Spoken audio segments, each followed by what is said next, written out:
Most of, I'm sure most of you would have a question bank at this point, Medify or MedEntry. So other than just getting familiar with the questions, some great things I've heard are reading um, the GMC's guide called Good Medical Practice. So it's a long, well, it's not too long. It's a document built for doctors and medical students, which basically just sets out guidelines for what a good, responsible medic does. So read through that, understand the responsibilities of a medical student. Important things are to just act within your capabilities, being honest, and professional at all times. There are some tricky questions for the SJT. Some questions that you'll think like, well, this answer doesn't make any sense, but you will pick up on them just with experience, basically doing questions. So I hope that answered that. Go through some of the answers that they found tricky for those who finished the test. Okay. All right. Yeah. So we will. Okay. We will go through some of the answers too. All right. Okay. Fine. All right. I didn't realize that some of you did actually get the answers. All right. So, okay, then we'll do my plan for my original plan then. So, we don't really have time to go through all the questions, of course. So, if you could just, all of you put in the chat whichever questions you got wrong, the ones you attempted and got wrong, or found really difficult, and we'll go through them. But I'd like you guys who got it right to answer them, just because it's like fresh in your minds and you'll be able to explain it nicely for everyone. So. Right, okay, that's cool. While I share my screen, you guys start putting those question numbers in the chat. All right, I'll share my screen now. Give me a moment. Is that it? Mm.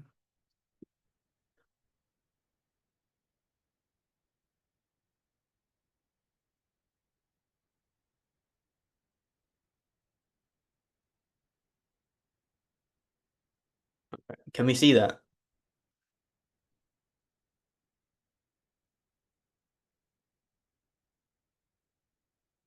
Yeah.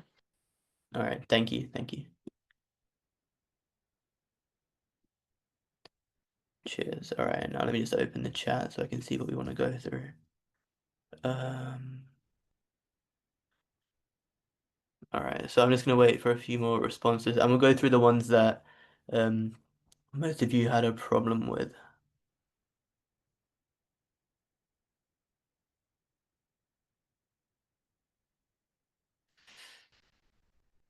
All right, so okay. Okay, we'll just go through some questions, and like I said at the start, I'll go through these questions you've given me about offers and the GMC. I'll go through that right at the end at like 6:40. So it looks like everyone's struggling with questions like 31, 32, 33. So wait a minute. For the is this for the VR section?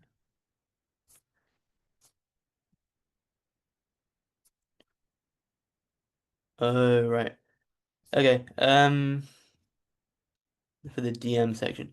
All right. Okay. Looks like everyone's struggling with these ones. Okay, I don't actually have question numbers in this document, so I'll go down to the DM section. Could you just tell me which what the question's about so I can find it quickly? Oh wait, if it's 22, then it's wait, one, two, three, four. Wait. Yeah, can you just tell me what the question's about? 'Cause I don't have any numbers here. 30, just tell me which one's 31, and then I can go 31, 32, 33. Yes, no question. All right, cheers. Is it this one? About London and workers. Oh. Oh yeah, okay, this one. Okay, cool. So here are the answers. I don't know if you guys could if you received the answers, but here they are for this one. So if anyone got these right, would they be happy to explain just to run through why these are correct? Just shout out.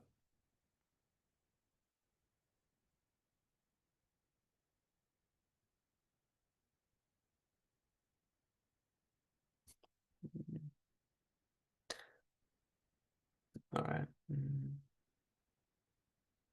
Okay, let's say everyone's a bit tired from earlier. Okay, so fine, I'll just go through it. Let's read through. All of the workers in an office that use Macs also have long hair. All of the workers in an office are from London. None of the workers bring a packed lunch. A few of the workers in the office have long hair. All of the workers in the office drink coffee. So then on to the conclusions. All of the workers from London have long hair. No. So let's have a look. A few of the workers in the office have long hair. Okay, that answers that question. The answer wasn't an answer option. What do you mean? You could choose that combination as an option. The answers are the correct ones, and none of the options are the answer. Yeah, exactly.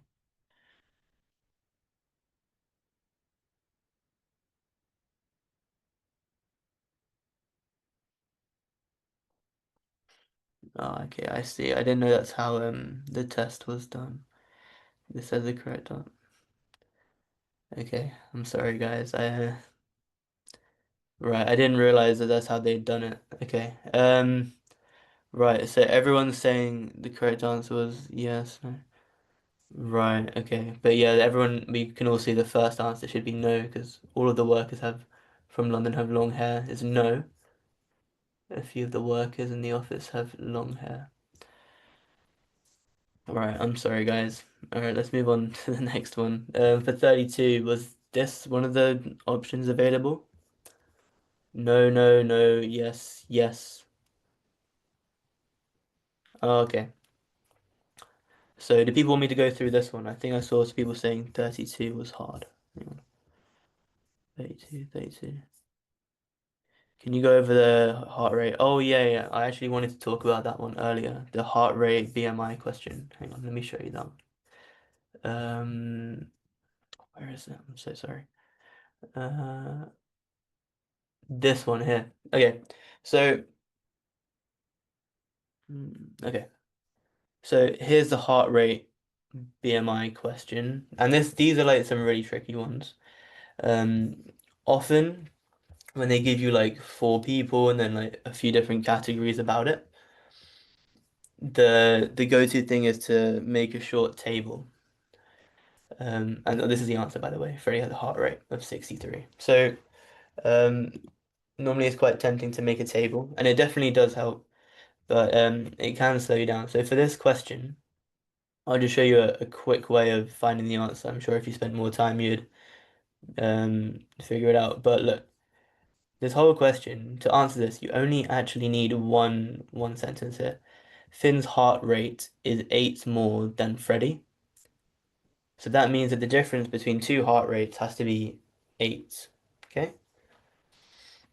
So if we look at the heart rates, we've got 56, 63, 67, and 71. So if you pick any two, the only two that have a difference of 8 is 71 and 63. Okay? So you know from that Finn's heart rate is 71 and Freddie's is 63, which is the answer. But I know I have the answers here for me, so I could like quite easily jump to that. But if you, for these questions, they do take a long time. They're quite long-winded. So if you can have a look at the options given and then go back to the question and see if there are any like quick and clever ways you can jump to it, then you can save a lot of time, which as you know is basically the most important thing is being quick. So I hope that helps. It was this question you were asking about, right? Okay, 37. I don't have the numbers. This is really annoying. Well, was 37? Is that also in the DM section?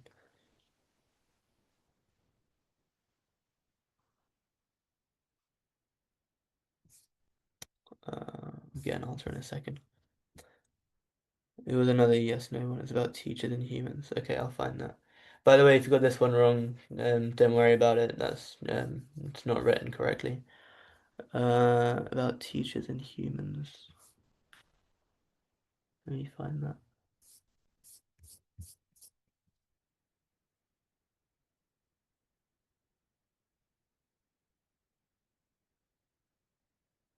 Oh, okay, here we are.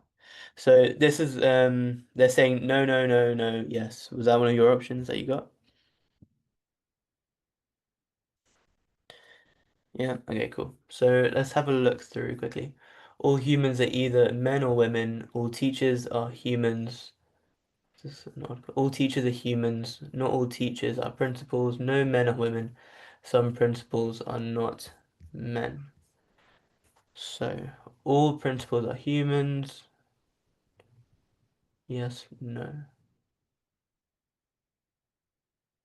Okay. Mm, right. So it doesn't follow, even though, okay, this is quite a weird one because what's really important in these is to never assume anything that you're not told explicitly.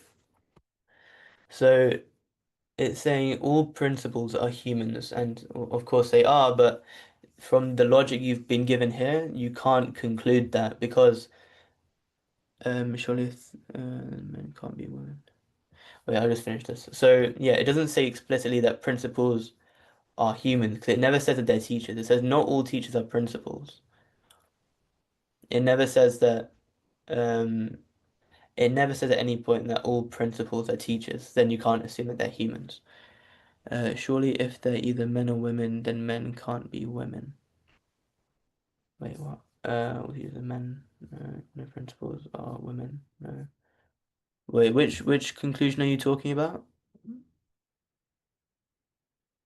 Are you talking about, well, from one to five? Which one?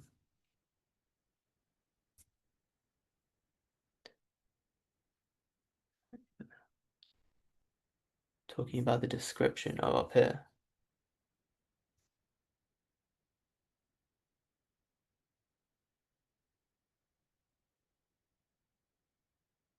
Surely if they're either men or women, then men can't be women. Yeah. All humans are either men or women. No men are women. I'm sorry, I don't quite understand. Um, right. So shall we? We've done a lot of the DM stuff. Should we go on to? I want to go over some of the SJT stuff if you guys found that tricky because that's like one of the most like UCAT specific sections, you know? So there's not much point me teaching you like the VR and the quantitative stuff because that's um it's not straightforward, but it's with time you'll be able to get it. So should we move to the SJT? I'm just quite wary of the time. You only have like 10 minutes. Please send a PDF of the mark scheme. I believe they will send it to you guys, and if they don't, then I will remind them. Um, okay, here's the SJT, 34 questions. So, were there any of the SJT questions that you all found pretty tricky? Because they can be pretty awkward sometimes and give you some unexpected answers. Number 61. Okay, this number thing is getting annoying. 65 onwards. So,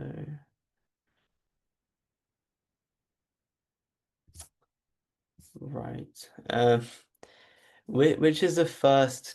Okay, thank you. Inform the head of the program of Jason's current. Okay, thank you. Uh, okay, here we are. Okay, thank you for that. So, inform the head of the program of Jason's current state. I believe it said that he was depressed, didn't it? Yeah. Okay. So, inappropriate but not ideal. So, the reason for that is because um, you're doing something without really talking to Jason first. It's not awful because you're making an attempt to help. You're informing the head of the program, but to do that, that really should be Jason's action to make, not yours, even though your intentions might be right. So that's why it's inappropriate and not awful. And then 65 onwards, so 61, 2, 3, 4. Okay, 65 onwards. So let's have a look. Asen, a medical student working in a hospital ward, is asked by a nurse to give an injection to one of the patients on the ward. Although Asen had attended her clinical skills training for injecting medication, she has never performed an injection on a real patient. Before she can say this, the nurse walks away to attend another issue. Now, how important are the following? Okay.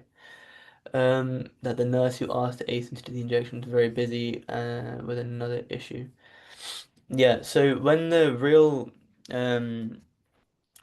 problem here is, of course, that Aisen's not confident um in doing this because he's never done it before. Now, one of the most important things as a medic, as a student or as a doctor, is to always work within your capabilities because patient safety is always your top priority. So the fact that the nurse is quite busy now, it's of minor importance. It means that maybe Asen shouldn't bother the nurse if she's got a lot on at the moment. But equally, um, it's really important that Asen doesn't just rush in and do this when he's not feeling confident. So it's of minor importance because it's important to respect her time, but also the most crucial thing here is patient safety. So on to the next part, the possibility of harming the patient by performing her first injection without supervision. Yeah, of course, that's very important. I don't think I need to elaborate on that. The opportunity to perform a clinical skill that ASIN has only done in practice labs. Yeah, I mean, it's a bit important because, I mean, your job as a medical student is to learn and to develop, but again, the only real important thing here is the patient safety because if the medical student makes a mistake when he's injecting, then that'll have serious consequences for the patient and for ASIN as well, actually. So, yeah, the fact that it's a good opportunity is not really it shouldn't really change your decision here. Now, that ASIN will have to admit to the nurse that she has never delivered a medical injection. Yeah, that's not important at all.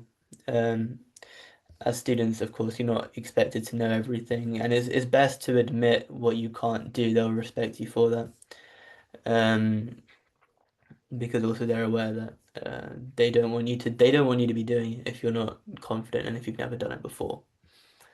And that is not ASIN's responsibility to perform the injection. Yeah, that's a bit of an odd question, but yeah, again, not important because um, the real key thing of the question, what they're looking for here is, do you understand that the patient comes first and anything else is secondary to that? So I hope that helped. Cool. So I think we've got time to go through probably one more or one or two more of the sets of the SJT stuff. You go to 32. Alrighty, let's go. Oh, scroll too far. It's 22. So where are we? 23. 24, 25, 26, 27, 28, 29, 30, 31, 32. Okay, here we are. Yeah, this is the answers that I've been given. So is that what you've been given as well? Um, all right, I'll just start reading through it. A carrot is tastier than cucumber. Kale is a green leafy vegetable and is healthier than carrot. Cucumber is not tastier than peas and is not a leafy green leafy vegetable. Green leafy vegetables are the healthiest vegetables. Right. You can't conclude. Okay, I feel like you can't conclude that peas is tastier than cucumber because cucumber could be just as tasty as peas. Um, right. Wait, let me see. You can't conclude that peas is tastier than cucumber. Where is it saying that peas are tastier than cucumbers? Yes. Let's read it again. Carrot is tastier than cucumber. Kale is a green leafy vegetable and is healthier than carrot. Fine. Cucumber is not tastier than peas.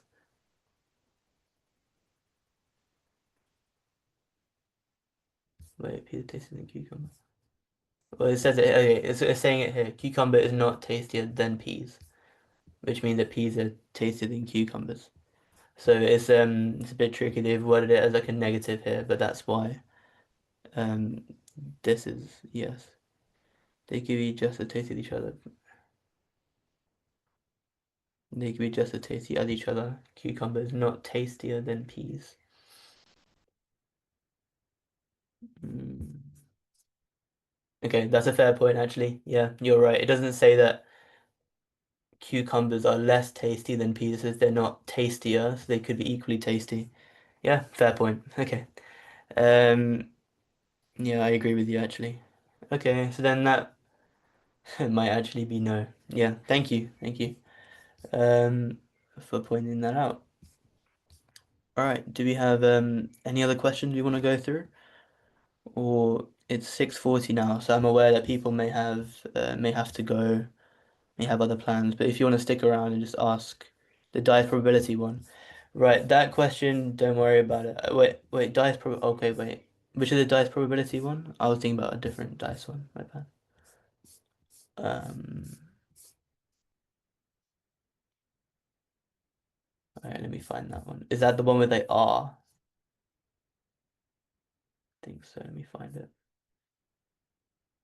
Yeah, okay. Give me a second. Mm, qualitative reasoning.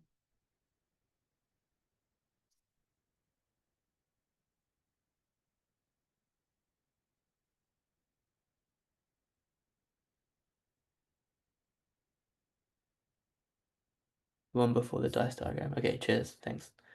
All right, here we are. So the probability that a biased 13-sided dice lands on the number 4 is R. The number 4 is written on 5 of the 13 faces. If the dice is thrown 13 times and it lands on 4 thrice, is R greater than 0.2? Okay, so no, the answer is no, the value of R cannot be determined from the previous throws.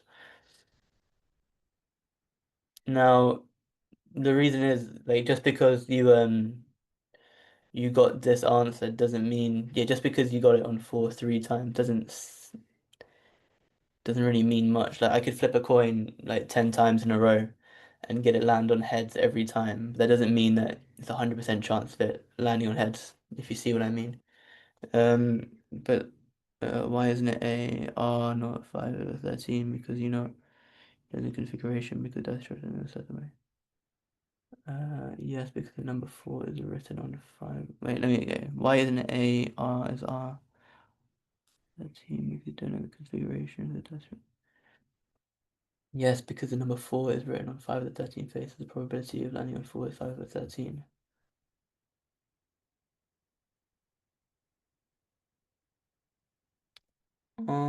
Because it's a biased dice. I think that's why. Because the number 4 is written on 5 of the 13 faces. So the probability of landing on 4 is 5 over 13. That would be true if it was an unbiased dice. All faces don't have an equal chance of being picked.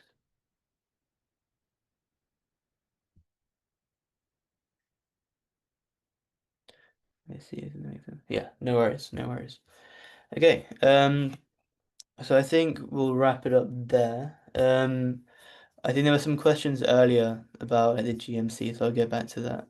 Could you repeat the name of the GMC doc? It's called Good Medical Practice.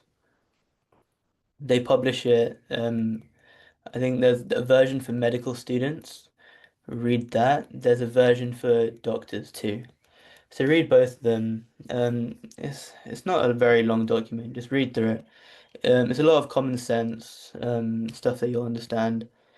That certainly helps with the SJT. So it's called Good Medical Practice. Let me just show you the picture of it. Yeah, you should be able to just find it. It's a free download online. Just wondering how offers work. If we get printed A star, A star, A, and the marks of these, if you get an offer, would it be printed the same? Um, right. So the way it works is, if you're predicted like even 3A stars, but the medical school you applied to said we want A star AA is our offer. If you apply with 3A stars, the offer will still be A star AA. So don't worry, you're not putting yourself at a disadvantage by having higher predicted grades because that wouldn't really be fair. Um, So no, to answer your question, the offer will not be the same as your predicted grades. Um, it will be what they advertise on their website when you apply. So that's what you need to know. Do we have any other questions?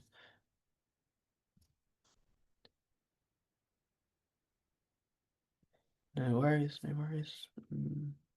I'll stick around for a couple minutes. I'm a second year at Bart's, if that's helpful. So I can tell you a bit about what it's like at uni, about the interviews maybe if you're curious, or about the UCAT. So I'll stick around for a couple minutes, but thanks everyone. Enjoy your evening.